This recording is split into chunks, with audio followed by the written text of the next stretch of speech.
명의 사사, 그들에 대한 기록입니다. 9대 사사 입산, 10대 엘론, 11대 압돈이 그 주인공들이죠. 특이한 점은요, 사사인데 그들이 전쟁을 한 사실이 없다는 점입니다. 그리고 어떤 공적이나 업적도 하나도 기록되지 않았다는 점이지요. 또한 이 사사들에 대한 결론이 동일합니다. 뭘까요? 장사되었더라. 그들의 죽음을 본문이 확인해 주고 있습니다. 입산이 죽음에 장사되었더라. 엘론이 죽음에 장사되었더라. 압돈이 죽음에 장사되었더라. 그 분명한 사실을 반복적으로 기록하고 있지요. 그래서 오늘 우리에게 분명한 메시지를 전하고 있습니다.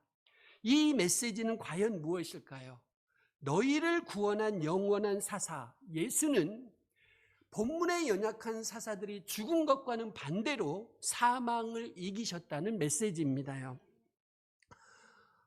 사사들을 좀 살펴봅니다. 9대 사사 입산, 이름의 뜻은 뛰어나다, 빛나다, 날쌔다 그런 뜻이에요. 순수 우리말로 번역을 하면 날쌘돌이 그런 정도 뜻이 됩니다. 쉽게 풀어보면 신속하고 빠르다 그런 뜻이지요. 10대 사사 엘론, 이름의 뜻은 참나무, 상수리 나무입니다. 구약 성경에서 상수리 나무는요, 사람들이 모이는 장소입니다. 창세기 12장 6절에서 아브라함이 그 땅을 지나 세겜 땅 모래 상수리 나무에 이르니, 이 상수리 나무라는 단어가 사사 엘론의 이름과 같아요. 엘론입니다. 상수리 나무를 엘론이라고 했어요. 이 상수리 나무는 사람들이 만나는 만남의 장소입니다. 제11대 사사는 압돈이죠. 그냥 비라돈 사람이라고 소개하고 있습니다. 압돈이라는 이름의 뜻은 종이다, 섬기다 그런 뜻이에요. 그런데요, 이 비라돈, 지명은 지도자라는 뜻이에요. 그러니까 압돈이 어떤 사람이냐? 종으로 섬기는 지도자다. 그렇게 보이고 있습니다. 첫 번째입니다. 세 명의 사사들은 무명의 사사들이지만 그들의 이름과 존재는 성경에서 잊혀지지 않고 있습니다. 분명하게 기록되어 있으니까요. 이들이 전쟁에 출전하고 승리하면서 큰 업적을 이룬 적은 없었어요. 그런데 사사라는 사실은 변함이 없었습니다. 그들은요, 전쟁의 때를 위해서 부름받은 사사들이 아니었고요, 평안할 때를 위한 사사들이었어요. 전쟁에 나가서 목숨 걸고 희생하고 싸우는 사사로 부름받지 않았고요, 평안한 때 많은 아들들을 낳고 딸들을 시집 보내면서 형통한 때를 다스리는 그런 사사로 부름을 받은 거지요. 그들은요, 싸우는 사사로 부름받지 않았어요. 평안할 때 섬기는 종으로 살도록 부름받은 사사들이지요. 모든 사사들의 공통점이 무엇일까요? 오늘 본문뿐만이 아니라 사사기 전체에 나오는 모든 사사들의 공통점은 무엇일까요? 모든 사사들이 다 죽었다는 것입니다. 다 죽었어요. 전쟁을 하며 희생했던 사사들도 다 죽었고요, 평안할 때 섬기는 종으로 부름받은 사사들도 다 죽었어요. 사명을 잘 감당한 사사나 실수하고 모자라고 넘어진 사사나 모두 다 마침내 죽었지요. 다 똑같이 장사되었어요. 끝은 죽어서 장사되었더라. 그들은 살아있는 동안에만 무엇인가 다른 이들을 위해서 일할 수가 있었지요. 하지만 그들에게는요, 시간이 한정되어 있습니다. 저와 여러분에게도 마찬가지입니다. 살아있는 동안에만 여러분들이 다른 사람들을 위해서 무엇인가 할 수 있어요. 그리고 그 시간은 한정되어 있습니다. 더 살고 싶어도, 더 일하고 싶어도, 사랑하는 사람들과 더 함께 있고 싶어도 그들도 다 죽어서 장사되었습니다. 그들이 한때는 나라를 구하기도 했고 백성들을 구하기도 했지만 영원히 살지는 못했고 모두 다 죽어서 장사되었습니다. 그것을 통해서 성경은 우리에게 역설적으로 말씀하고 있는 겁니다. 이 사사들의 죽는 인생을 통해서 성경은 우리에게 역설적으로 주장하고 있어요. 영원히 죽지 않는 사사, 죽음으로부터 우리를 영원히 구원해 주실 영원한 사사, 그분을 믿으라고 우리에게 복음을 전하고 있습니다. 사사기에서요, 사사들을 쳐다보면, 자세히 보면 넘어집니다. 그런데요, 넘어지지 않을 수 있는 사사, 우리가 보면 볼수록 확신이 생기고 넘어지지 않을 수 있는 사사는 영원한 사사, 예수님 한 분이신 줄로 믿습니다. 그 영원한 사사, 사망에서 구원해 줄 수 있는 영원한 사사, 이분과요, 우리 예수님과 본문에 나온 사사들과 공통점이 있습니다. 무명의 사사라는 거죠. 예수님도 무명의 사사들과 똑같이 무시받으셨습니다. 나사렛 사람으로 사셨습니다. 베드로 사도가 대제사장들과 문중 앞에서 이렇게 예수님을 소개합니다. 너희와 모든 이스라엘 백성들은 알라. 너희가 십자가에 못 박고 하나님이 죽은 자 가운데에서 살리신 나사렛 예수 그리스도의 이름으로 이 사람이 강건하게 되어 너희 앞에 섰느니라. 사도행전 4장 10절. 예수님을 소개하는데 굳이 나사렛 예수 그리스도라고 해요. 예수님이 무명의 사사이셨다고 베드로가 소개하고 있는 겁니다요. 두 번째입니다. 세 명의 사사들은 모두 다 장차 오실 영원한 사사 예수님의 모형들이었습니다. 그들의 삶과 사역이 그것을 증언하고 있고요. 이 사사들은 평안할 때 사사의 역할을 했습니다. 그렇듯이 우리 예수님 역시도 평안할 때도 우리가 필요한 사사이신 줄로 믿습니다. 많은 성도들이요, 평안할 때 예수님을 멀리합니다. 살만하면 떠나지요. 멀리 거리를 두다가 힘들고 어려워지면 그때 예수님께 바짝 다가옵니다. 살려주세요 부르짖지요. 마치 사사기의 이스라엘 백성들처럼. 그런데요, 우리 사사, 영원한 사사 예수님은 우리가 평안할 때도 필요한 사사이신 줄로 믿습니다. 본문의 사사들이 평안할 때 활동했던 사사들인 것처럼 우리 예수님은 오늘 우리가 평안할 때도 필요한 사사이므로 여러분이 평안하다고 예수님을 멀리하지 마시고 살만하다고 도망가지 마시고 그럴 때일수록 더욱 가까이 하시기를 바랍니다. 그리고 이들 사사와 예수님 사이에는요, 다른 점들이 있습니다. 이들 사사는 자기 자신의 죽음에서 건져낼 수 없었어요. 그래서 다른 사람들을 그들의 죽음에서도 건져낼 수 없었죠. 유한하고 무능한 사사들이었어요. 그 점에서는. 하지만 우리 주님은 자기 자신을 사망에서 이기시고 부활하셨습니다. 그리고 당신을 믿는 우리 모든 성도들에게도 부활과 영생을 주시면서 영원한 사사가 되어 주셨습니다. 이것이 본문에 나온 사사들과 우리의 영원한 사사 예수님과의 차이점입니다. 예수님께서 요한복음 11장 25절 26절에서 이렇게 말씀하셔요. 예수께서 이르시되 나는 부활이요 생명이니 나를 믿는 자는 죽어도 살겠고 무릇 살아서 나를 믿는 자는 영원히 죽지 아니하리니 이것을 내가 믿느냐. 그리고 그들의 이름이, 사사들의 이름이 장차 오실 예수님에 대해서 증언하고 있어요. 제9대 사사, 입사는 날쌘이라는 뜻이라고 했어요. 영원한 사사 예수님이 빛과 같이 아주 날쌔게 우리에게 오실 것입니다. 10대 사사 엘로는 상수리 나무라고 그랬습니다. 상수리 나무 아래서 구약의 이스라엘 백성들이 모였던 것 같이 우리도 장차 주님의 심판대 앞에서 다 같이 모이게 될 것입니다. 그 이름이 우리에게 가르쳐주고 있어요. 제11대 사사 압돈, 종과 같이 종으로서 섬겼다고 말씀을 드렸습니다. 종과 같이 섬긴 모든 헌신과 구제에 대해서 영원한 사사 예수님이 우리에게 상을 주실 것입니다. 그것을 전해주고 있지요. 특별히 우리의 영원한 사사 예수님은요, 날쌔게 속히 오리라고 직접 우리에게 약속하고 계셔요. 요한계시록 22장 7절 보라 내가 속히 오리니 이 두루마리의 예언의 말씀을 지키는 자는 복이 있으리라 하더라. 속히 온다고 말씀하셔요. 또 요한복음 22장 12절, 보라 내가 속히 오리니 내가 줄 상이 내게 있어 각 사람에게 그가 행한 대로 갚아주리라. 박진유 권사님 하나 적어 놓으십시오. 요한계시록 22장 12절.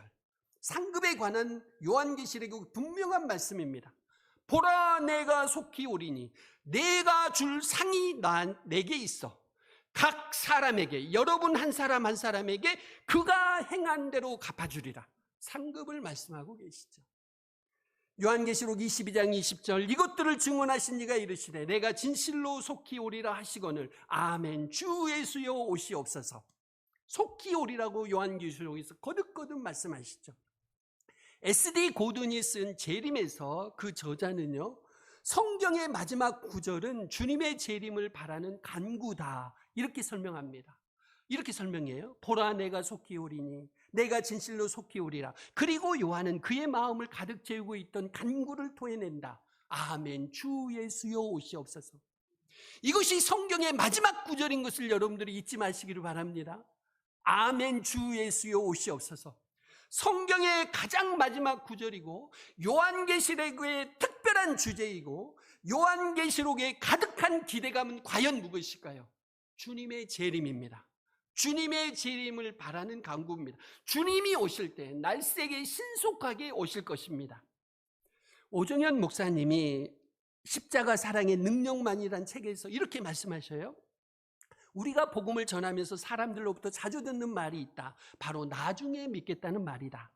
당장 믿을 필요를 느끼지 못하는 사람들이 늘어놓는 궁색한 변명 중에 하나이다. 그들은 예수 믿는 것이 얼마나 긴박한 일인지를 잘 모른다. 그러나 그렇다고 해서 우리까지 구원의 긴박성을 상실한 채 방심해서는 안 된다. 예수님의 재림의 때가 언제인지 알진 못하지만 그 언제에 대해서 오늘 확실하게 준비된 사람들은 드물기 때문이다. 세 번째입니다.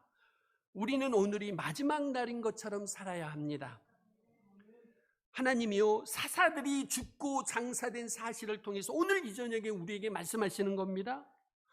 너희 인생의 마지막을 늘 준비하고 살아야 한다. 전쟁을 하는 사사든 평안한 시대를 살았던 사사든 다 죽어 장사됐다. 이 저녁에 오신 분들 다 그렇게 되지 않겠습니까요? 공을 세운 사사든 공의 없는 사사든 어떤 공도 세우지 못한 사사든 다 죽고 장사되었다. 그렇게 죽음은 우리 모두에게 도적같이 임한다는 것을 절대로 잊지 말아라. 항상 깨어있어 죽음을 준비하며 살아야 한다. 매일 아침 눈을 뜨면 오늘이 마치 마지막 날인 것처럼 믿음으로 살아가겠습니다. 다짐하며 살아라. 도적같이 너도 죽어서 장사되는 날이 온다는 것을 기억하고 준비하며 살아라. 말씀하고 계십니다.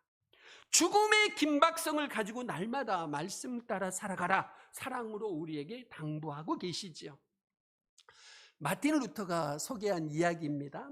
어느 날 사단하고 그의 부하 귀신들이 이제 땅으로 내려가기 전에 전략을 짜고 있었습니다. 사단이 이제 모여있는 부하들에게 물어봤습니다. 너희들은 오늘 무슨 계략으로 인간들을 사로잡겠느냐? 그러니까 한 귀신이 대답해요. 네, 사탄님, 저는 사람들의 마음에 하나님이 없다는 의심을 불어넣겠습니다. 그러니까 대장 사탄이 말합니다. 그건 안 되네. 지금까지 그 전략을 다 써봤는데 인간의 본성 안에 있는 신이 존재한다는 생각을 포기시키지는 못했다네. 그러니까 옆에 있는 귀신이 다른 말을 합니다. 저는 인간들에게 지옥이 없다는 믿음을 심는 전략을 쓰겠습니다. 그러니까 사탄이 대답합니다. 그것도 우리가 실패한 전략이다네. 인간들은 그들이 살고 있는 곳이 이미 지옥과 같아서 더 이상 지옥을 두려워하지 않는다네. 그러니까 다른 귀신이 또 이렇게 대답을 합니다.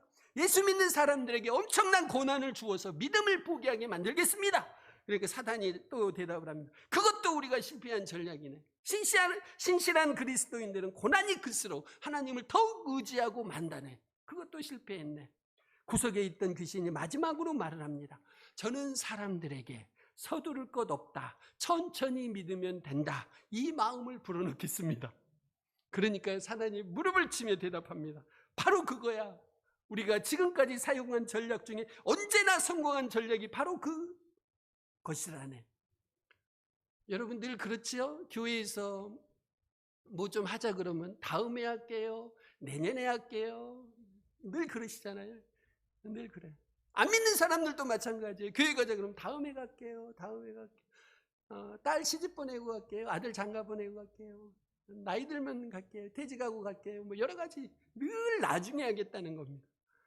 그 나중이 과연 있을까요? 궁금해집니다. 사도 바울이 그래서 우리에게 이렇게 부탁합니다.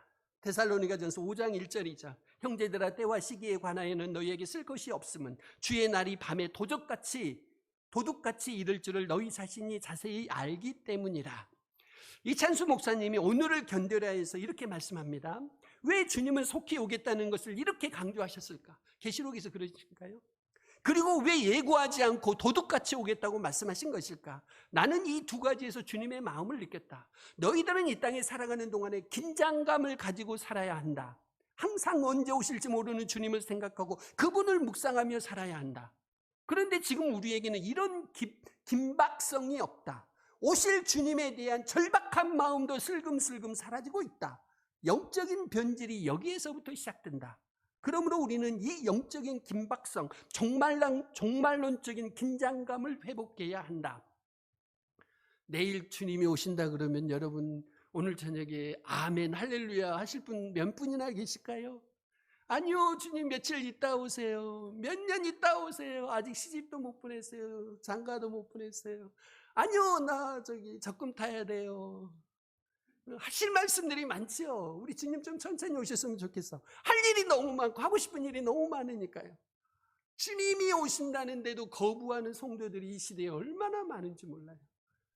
이 저녁에 오신 분들은 나오신 분들은 주님의 재림을 기다리시고 내일 아침이라도 오시면 아멘 할렐루야 할 수 있으시기를 진심으로 축원드립니다. 사랑하는 성도 여러분들의 말씀을 정리합니다. 첫 번째, 세 명의 사사들은 무명의 사사들이었지만 그들의 이름과 존재는 잊혀지지 않고 있습니다. 성경에 분명히 기록되어 있어요. 두 번째, 세 명의 사사들은 모두 다 장차 오실 영원한 사사 예수님의 모형들이었고요. 세 번째, 오늘이 마지막 날인 것처럼 살아야 합니다. 여러분, 직장이 영원하지 않지요? 때가 되면 단 하루도 더 일하지 못하도록 야박하게 퇴직시켜 쫓아내버립니다.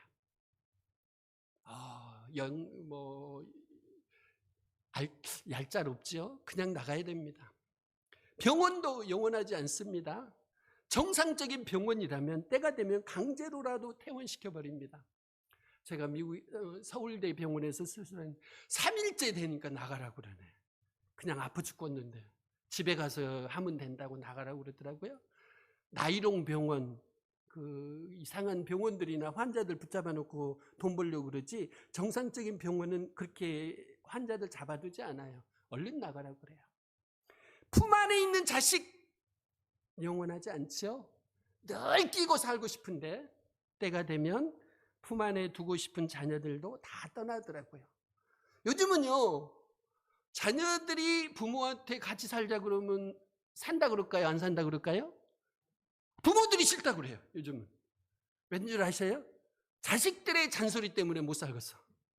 같이 살면요, 이 잔소리 듣기 싫어가지고 못 살아. 그러니까 부모들이 자식들이 살자 그래도 안 산다고 그래. 니들은 니들끼리 살아라. 우리는 우리끼리 살란다. 제발 간섭하지 말아라. 얼른 떠나보내고 싶은 거요. 자식 지금 멀리 살수록 좋은 겁니다. 시집 장가 보내실 때요, 멀리 보내십시오. 저기 강원도로 보내셔요. 못 오도록. 그래야 여러분의 말년이 편안하십니다. 어렸을 때는 막 품에 끼고 살고 싶지요. 그런데 안 그래요. 다 떠납니다. 때가 되면 영락없이 떠나요. 우리의 남은 인생도 이러지 않을까요? 때가 되면 하루도, 한 시간도, 1분도 우리 마음대로 연장할 수가 없어요. 하나님이 부르시면 바로 그 순간에 다 내려놓고 누구나 죽어 장사되어야 합니다. 그리고 영원한 사사, 예수님의 심판대 앞에 우리는 서야 합니다. 그때 거기서 죽음을 이기고 영원한 안식을 누릴 수 있도록 하루하루 믿음으로 사시기를 바랍니다. 영원한 사사 우리 주님이 도적같이 우리를 부르실 때 하늘나라에 들어갈 수 있도록 오늘도 믿음으로 사시기를 바랍니다. 그래서 저와 여러분이 사망을 이기신 영원한 사사 주님이 부르실 때 천국에서 눈을 뜰 수 있기를 예수님의 이름으로 축원드립니다. 기도하시겠습니다.